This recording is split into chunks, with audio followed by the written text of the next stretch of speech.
wouldn't say that's what we always do. We're winging it. We don't wing it. Ladies and gentlemen, this is the Texas Cornhole Show. I am Jonathan Zarzynski, and with me today I have Mr. Grant Upchurch. Yes, and this is the Texas Cornhole Show, and I'm with Jonathan Zarzynski, and my name is Grant Upchurch. Yeah, and we're winging it today. We have a unorganized plan. Hey, let's start off with some news. The reason that we're winging it and I'm totally unorganized is I found out this morning that I needed to move my shop. And so my shop's not easy to move. No. I'm not just one little baby sewing machine. I've got a sewing machine that weighs over 2,000 pounds. I've got bunches of shit, heat presses, I've got 6 Gaylords of filler. Call the moving company, because not your everyday moving company. And we're talking about a 2,000-pound machine that's delicate. That is been broken at least twice. Once when I moved it the first time. Anyway, call the moving company, because not your average moving company is going to move this stuff, right? It's got to be like a commercial mover. Call them up. Okay, Mr. Zarzynski, the only availability we have is tomorrow morning. It's not an easy game.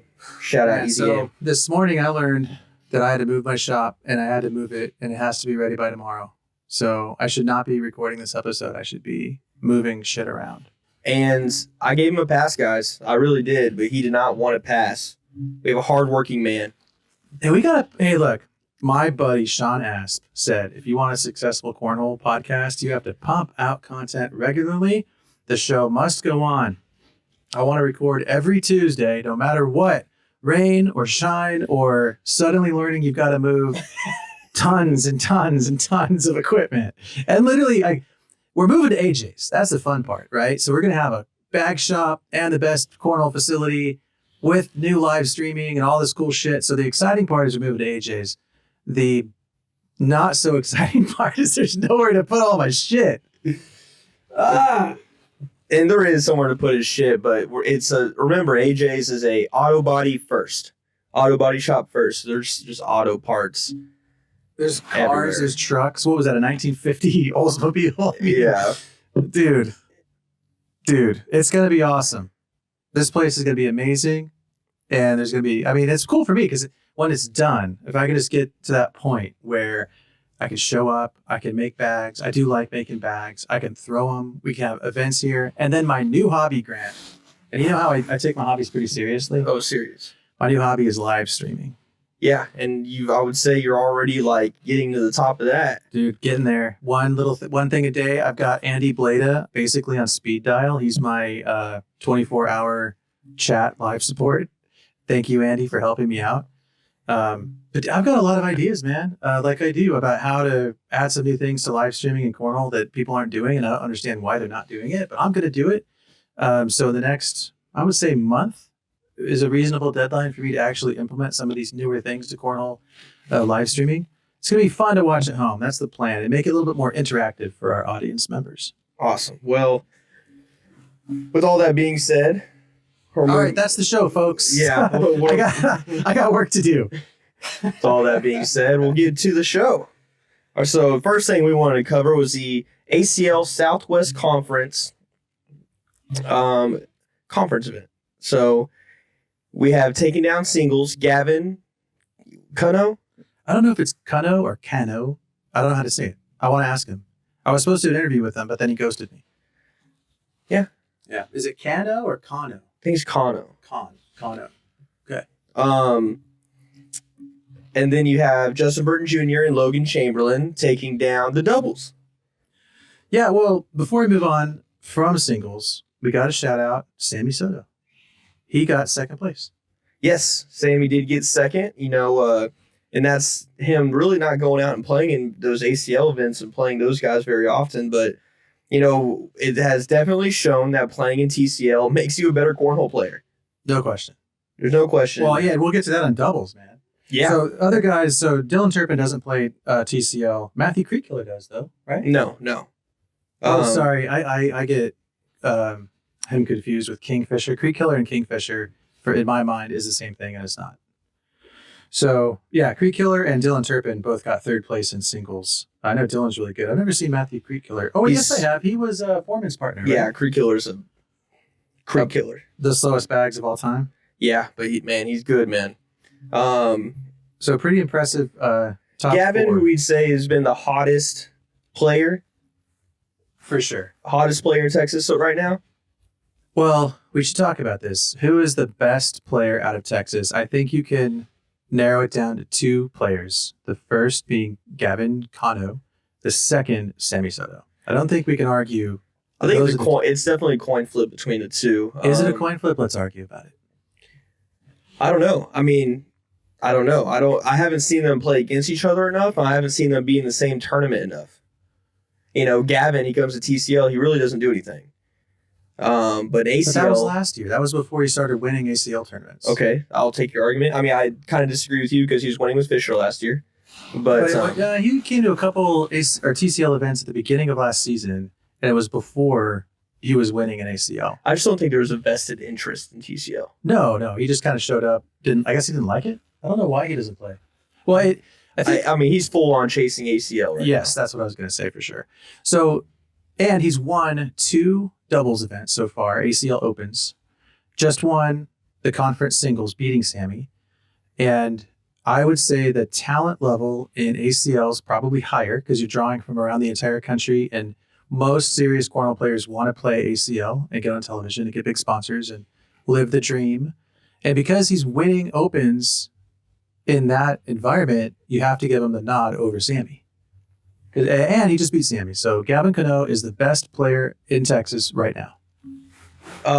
There's my argument. It's a fair argument. I think it's the right argument. If you beat Sammy in singles right then and there, you definitely got to say that Gavin's the best right now. With that being said, then you go look at doubles numbers and you're like, man, what happened? Yeah, so okay, let's go to doubles. Because you're talking about 2 of the guys we're saying are the best players in Texas right now, or the best players in the conference Teamed up and got ninth.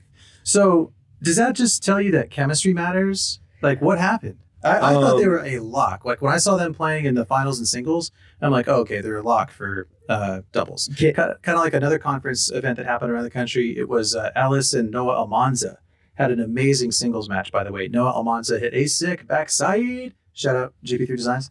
And beat Ellis. And then they were partnered up in doubles and just steamrolled the whole competition. So I was thinking Cano and Soto were going to do the same thing, and they just did it. They got 9th. And I looked at the stats, and they were throwing 6s and 4s in their last game. Like, yeah. They were checked out. Yeah. It's hard for me to say that they weren't checked out. I think this is a one-day event. Am I wrong? It seemed like it was a one-day event, but I don't know for sure. It's so hard to follow. We'll get to that later in a segment, but it's just hard to follow ACL events, honestly. It is. And it especially doesn't help that we go to the Facebook pages. You can't find anything there either. So it's like, there's nothing on the software. There's nothing on the Facebook. And it's like, man, do y'all really even care? I think it's there. You just have to know the secrets. It's not user-friendly. So again, I'll say, do y'all even care? No. It's on to the next tournament. Well, that's a segment that's coming up soon. But so first place in doubles was JBJ and Logan Chamberlain, who I will say, as of right now, best doubles team. They did so much last year. They just won the conference. And that's in the same field as other teams that are always playing together, like Caleb and Eddie. Yes. Second place, Ty Thompson, Matthew Creekiller. Let's go, Ty Thompson. Yeah, just pops right back up, misses a signature series, but doesn't miss a beat. The only guy that really gave Jeremiah Ellis a run in the last Open in the main bracket or the first bracket was Ty Thompson. Ellis, nobody scored more than 10 points. Ty got 14 on him and gave him a run for his money. Ty Thompson is legit. Yes, absolutely. Lone Star, baby. Yeah, he's really good. In second place, man, at the conference. That's great. Playing with Matthew Creekkiller. And then Ian Cripps and Kobe Costanza. The Louisiana team. I know Cripps was playing TCL for a bit, but I think he was turned away because he didn't pay his pro fee last year. Probably. Something like that. TCL makes it difficult for pros. You got to pay have your the pro ins. fees. You got to have the ins and the outs. You got to know the secrets. You got to read the player's guide. You got to be informed. Just pay your pro fee. Honest, TCL was wrong in that one. They should have let him play. And then fourth place. Pay your pro fee. Pro fee. Fourth place, the Signature Series #2 champion, Chase Lester, played with Levi Haddock, who I talked to Levi Haddock's dad recently. The kid has been playing for less than a year. Yes. And he just got 4th place conference. He's that's a TCL team right there, Chase and Levi. Yes.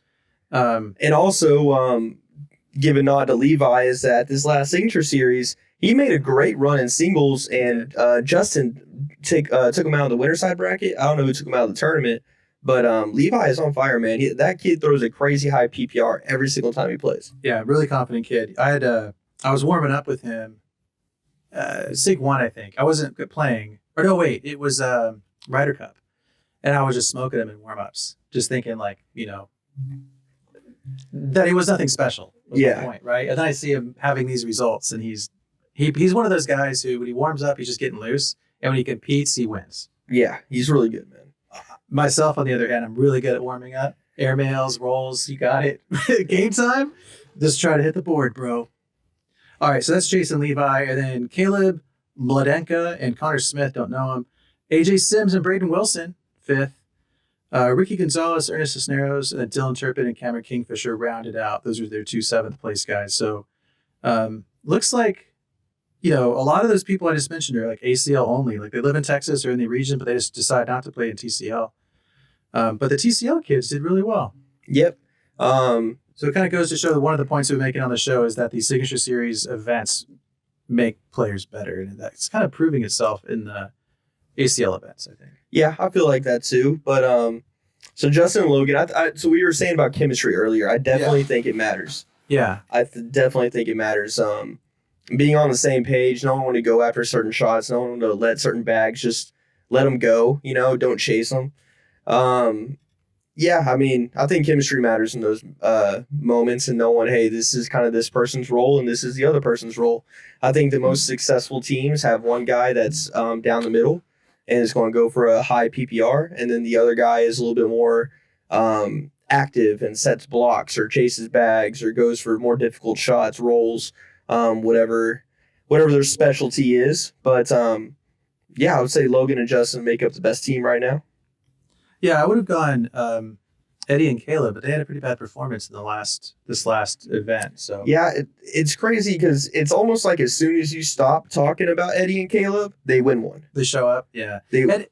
I mean, didn't they also finish last season winning like the last 2 events? Yeah. Right. It makes no sense that we're going to say, oh, Justin and Logan are the best now because they just won one event. Oh no, I agree. I agree. You made this point before. Look at their peaks. Yes. Right. And I think Eddie and Caleb's peaks are higher. And it was pretty recent. It was the end of last season. Well, and some people, like for me, for instance, I'll use myself as an example. I start off the beginning of seasons typically pretty slow, and by the end of the season, I'm throwing pretty good. And that could be the case here because last season, Logan and Justin started off super hot. Justin was doing his crazy run. Yeah. Both of them were winning some nationals. They won national or 2? I think they won 2. I don't know.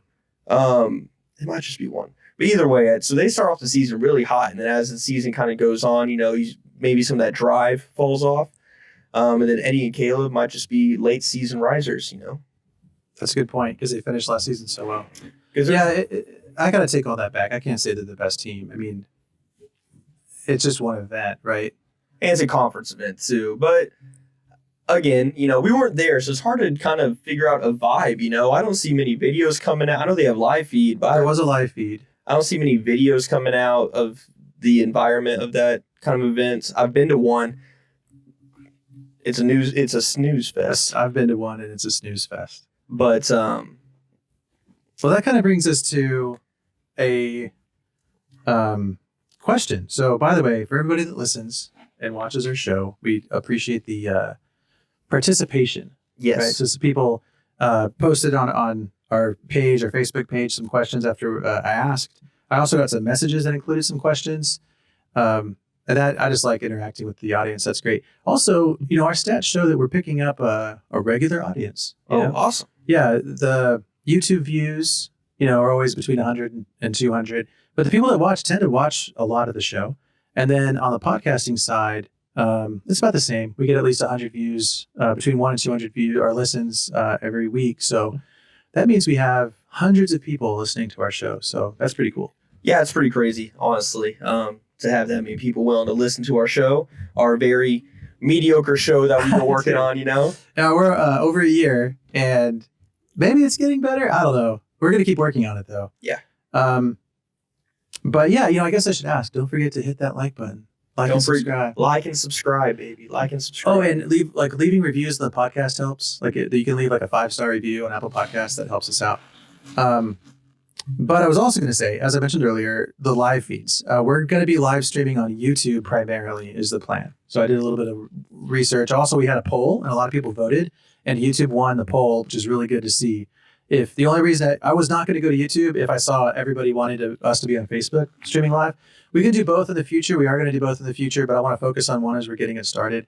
So if you're subscribed to our YouTube channel, you'll get alerts when we go live with the live feed. And I'm going to have a lot of fun with that. I'm going to try to not compete as much and get on the mic and kind of, have fun live streaming. I'm looking forward to it. Serial hobbyist. And live streaming it looks like it's the new one. So I do have some sweet headsets that just got delivered yesterday. So the legit commentary headsets are in my possession. And then after we record this, I'm going to get out there and make sure all the cameras are working for tonight. But I'm competing tonight, so the headsets are going to be changing hands quite a bit. Awesome. So one of the questions that we had on our Facebook page, Dan Rogie asks, when are Grant and BG going to run it back? Yeah, we haven't played in a while, man. I think some of that has to do with we haven't been playing ACL, really. BG doesn't ask me to play. I don't really ask anybody to play at this point. Wow. So it's I will say it's both of our faults. And then the elite rule with TCL, we can't play in TCL together like that. So it's TCL's fault, Dan. It's not TCL's fault. Yeah, me and Sammy don't get to play together that much either, So like Greg Parra and Nico Parra, father and son, like father like son. Like father like son can't play together. Elite brutal, players. Bro. It's brutal. Hey, when you're like father and like son, you're both elite. Yeah. So for you guys to play together, it would have to be like an ACO event or an ACL event, like right. An open, like a true open. Right. Or one of us just has to start sucking. Yeah, you got to get demoted. You're playing pretty good right now. I don't think you're getting demoted. Yeah, and BG got third in doubles at the Sig 1, so I wouldn't say he's falling off either. Yeah. So there's the answer. Huh? Well, hey, BG and I will run something back for sure. I'd hate to sneak up on some of these ACL guys feeling themselves, me and BG going to hurt some people's feelings. There's some old school crossovers. Or what? I forgot what bag did you guys play with when you were in ACL? I think it was a crossover. Crossover? It was crossover is the one that him and I had the most success with. Me and Sammy was the reject. Okay. All right. Well, thanks for the question, Dan.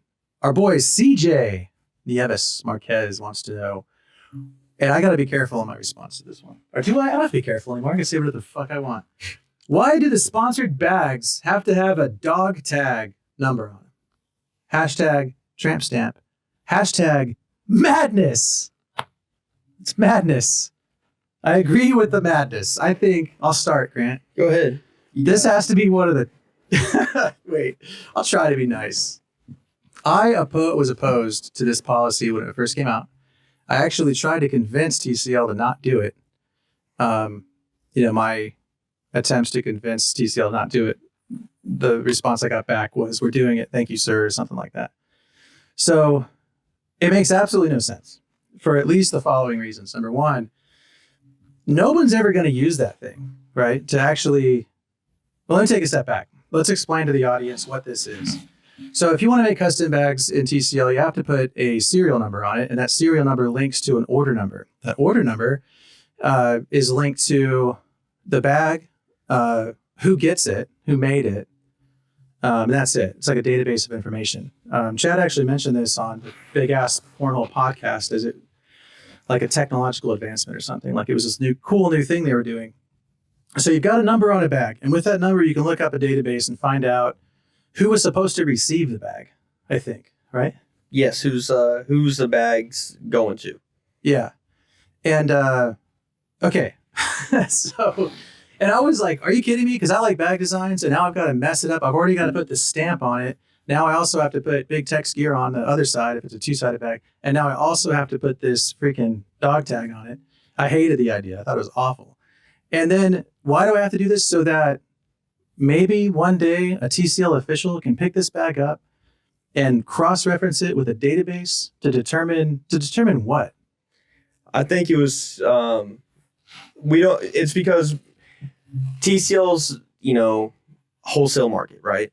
Wholesaling bags. They didn't want bag manufacturers that were starting to come into the area to just start giving away bags. But I could give away all these bags without serial numbers on them. How does a serial number solve that problem? So when you have these sponsored players that you're giving these bags to, they can go and look up that player and see if they've ever even ordered that set of bags or bought that set of bags. With a serial number. Even without a serial number, because if they're throwing a bag without a serial number and they go back and look and they see that you never bought that set of bags, then they're assuming you got that set of bags for free. I agree that's not a perfect system, though, because when it comes to trading bags, when it comes to secondary market, that's the part with me. But I guess for the bags that bag manufacturers are giving out, the serial numbers on there so they can keep track of those specific sets of bags. Well, it's never going to be used. If anybody actually has their dog tag checked, like researched in the system to determine all whatever, let me know, because I have a hard time believing that it's ever going to be used to an effect. Like, obviously, you can look it up if you want to, but let's say it doesn't match up. Oh, hey, these bags were made for Dylan Turpin, and instead Matthew Creekkiller has them. What are you going to do about it? I mean, that ultimately falls on the bag manufacturer. Yeah, shame. That's going to be funny. And then the second thing is, like, I've seen some of these stamps in the real world. You can't even read them. Even when they're new, they're hard to read. And then bags break in, you're printing on fabric, you're not going to be able to read these numbers. So they have no use and they can't be used. I hate them, if you can't tell. I think it makes no sense whatsoever. Also, if you're going to use or make a custom bag, the design of the bag itself is a unique identifier, just like that dog tag is. So it's just to answer your question, I think it's ridiculous. Was that your question? Why do sponsored bags have? Because Chad wants that. Yeah, that's why. That's the answer to your question. I think it's TCL ridiculous. just wanted to add some sort of layer of protection from bag manufacturers giving out free bags. Yeah. Okay. Yeah, that's why. A protection for bag makers giving away free bags. Okay. It's just an extra layer, man. Hey, I'm not the one that came up with this, so it's hard for me to. Well, let's go. We can transition into the next topic. And this one was sent to us as a private message, and I don't have it in front of me at the moment. But it was basically compare and contrast the leagues. What does ACO, ACL, TCL, what do they do better than each other, right? What do you see in the ACL that you want to see in TCL or vice versa? And considering I just basically insulted TCL and Chad and his decision-making, let's give him a compliment. I will say TCL, as I've said on the show before, their events are amazing. The signature series are really, really, really good. And one of the reasons, specifically talking about Chad, he spends all this time with the layout. Like, I've seen it in his office. Like, it's like, the layout of the event, exactly where all the bars are. I mean, this dude puts in tons and tons of time figuring out the layout of the event. And I don't think people realize, like, one of the reasons those events flow so well and they're so much fun to go to is the layout. So I'll give one of the things that TCL does that ACL and ACO probably don't do as well is laying out their events and then just having these really, really fun events. The SIG series are the best cornhole events, easy, hands down. Yeah, I agree. And when comparing the leagues, I think you got to decide what kind of lens you're looking at them from. From a pro player lens, ACL is the best league because ACL is about the pro players. They're not about the regional players. They're not about the local players. They do not care about y'all at all. I mean, hell, even the conference directors and the regional directors for ACL, it doesn't look like they care about y'all either when I can't even get some results posted. So look at their software. I can barely look up to see what's going on. Yeah, no, let's go ahead and give the nod. TCL and ACO use Scoreholio, which by far is the best tool to use. And when I try to follow events, I've talked about this before, right? If I want to follow Chase at some big event, I can go to the dashboard and I can click him and I can follow him. And then I get little alerts when his match is over. I know if he won or he lost and who he beat. I can click on it and go right to the match. ACL, on the other hand, if I want to follow Chase this weekend as an example, well, you could add him as a favorite. And then once he's a favorite, you can go to the events he's in and has completed. And then you get to that giant bracket and you've got to like scroll. There's no search function. I've got to like look and read every name to try to find out where my guy is. It's a joke. And then the results like are hard to find, but they are there. I was able to find them. But yeah, the software solutions that ACL use is horrible. Also, live streaming. Scoreholio has created these widgets that you can easily link to your live stream software and have fully accurate, updated scores. On the other hand, have you seen what they're doing on live stream with ACL events? No. They're basically in a browser and they're, zooming into the area of the bracket where that game is happening and waiting. And it's not always accurate. And sometimes the score is a lot farther behind what it really is that they're watching.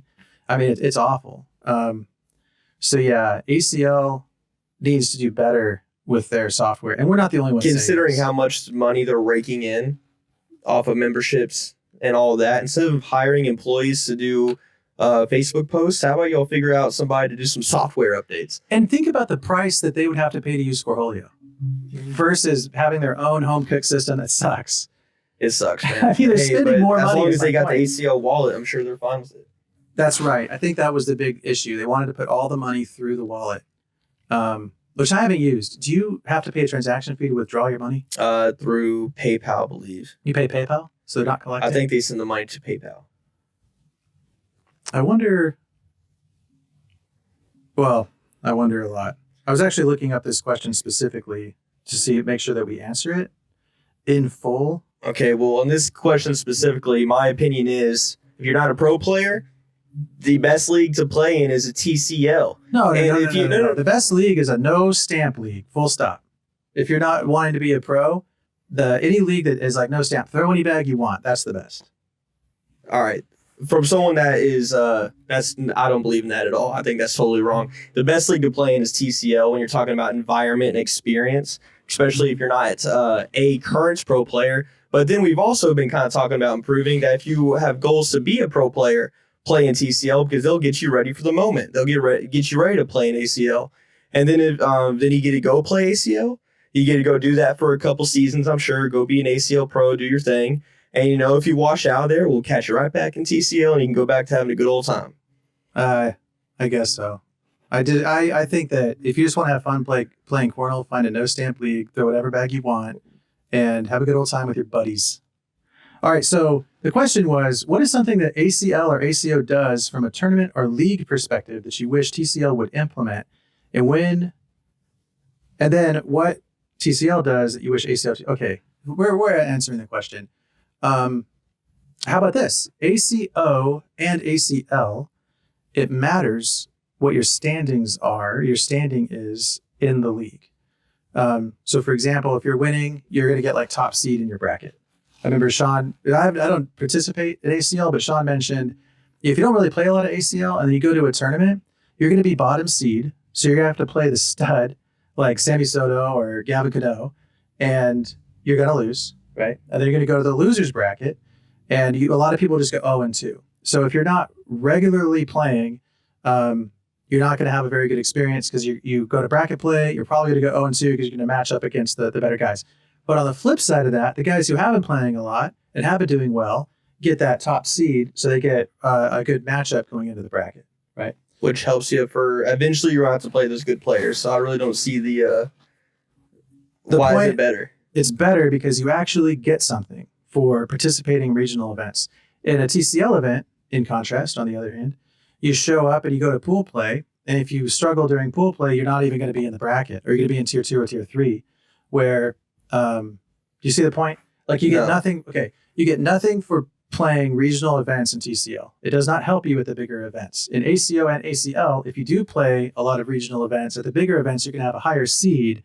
So you're going to be playing against the weaker players to start. So you do get some kind of benefit for playing in regional events with ACL and ACO. You do not get that in TCL. Yeah, so TCL used to have that, and then Scoreholio came and the presence of rounders came.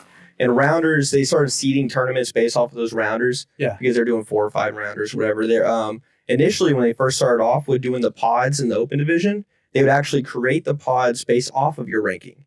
Okay. So that was previously, and they kind of got away from that. I know they're looking to get back into that using those point rankings to put you into those tournaments. But I mean, if that's what the argument is for another league over TCL, I'm pretty. We all know where you stand. I mean, I just don't think it's a good argument.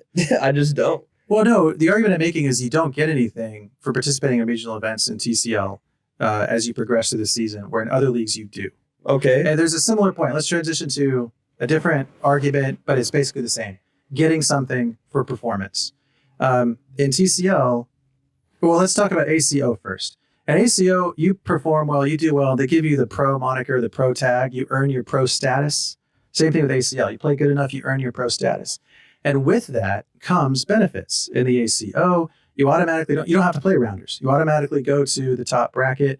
There's also pro-only events like the Skin Series where there's no entry fee and you get cash prizes. ACL, you make your pro status, you get all kinds of great shit. You get to be on those pro teams, you get to be on the pro shootouts, you get all these benefits for showing up in the league and performing. In TCL, on the other hand, you show up, you perform well. Now, congratulations, you're an elite player and you can no longer play with your dad. Or you can't play with BG or Sammy, right? So it's a punishment. It's not a benefit. Okay. That's my point. I mean, the ACO one, I can understand that argument. I can see that point of view. The ACL one, congratulations, you have earned your way to become a pro. Now start paying thousands of dollars to go play in our league. What are you talking about? I mean, if you want to play ACL, awesome. The only people that should honestly be playing ACL are people trying to be pros or are pros. And even then, 60% of those people are going to just lose money playing cornhole. If it's worth the experience, 70-80%. If it's worth the experience, awesome. That's great. But that needs to be what you're going there for. But if you're thinking that you're going to go into ACL and that be your career going long term, and it'd be more than just a 5-year stunt kind of deal, you're sadly mistaken, man. All right. Well, we're gonna need to wrap this up because my laptop's almost out of batteries. Today's been a rough day, Grant. I can tell. Yeah. All right, but we're surviving. We're making it one day at a time. Final question. Zach McLean wants to know, what is something that a social or comp player can implement to win more games, near term and long term, and climb the ranks? So social or comp can implement to win more games. I will start this one off. One of the things that definitely made me better was trying to go through both a mental and a physical process for every single bag I throw. The mental process was to try to play a movie in my mind about exactly what the bag was going to do and what it was going to look like. And then I have that in my mind as I'm throwing. And I've been in situations where it almost felt like a superpower. Like I could actually see the future, when it's actually working, right? But that helped me a lot to go.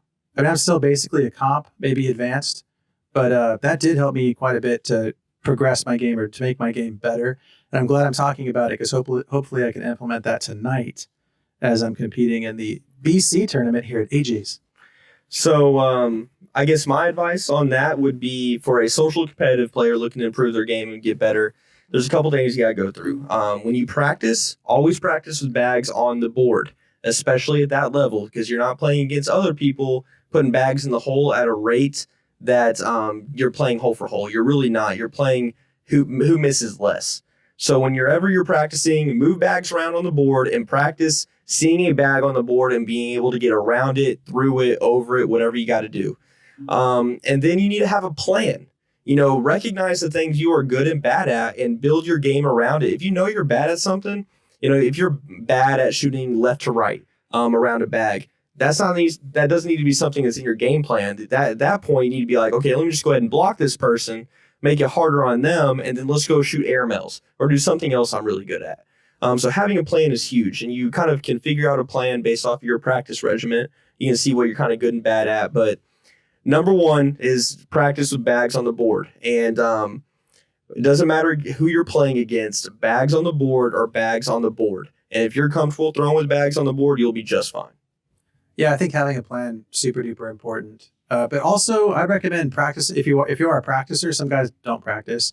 Shoot more airmails in your practice. I don't know what your practice looks like. If you're just sliding bags in the hole, shoot more airmails. That's something that I still need to do more of. And I know I always had better tournament performances when I'm practicing more airmails like the week prior.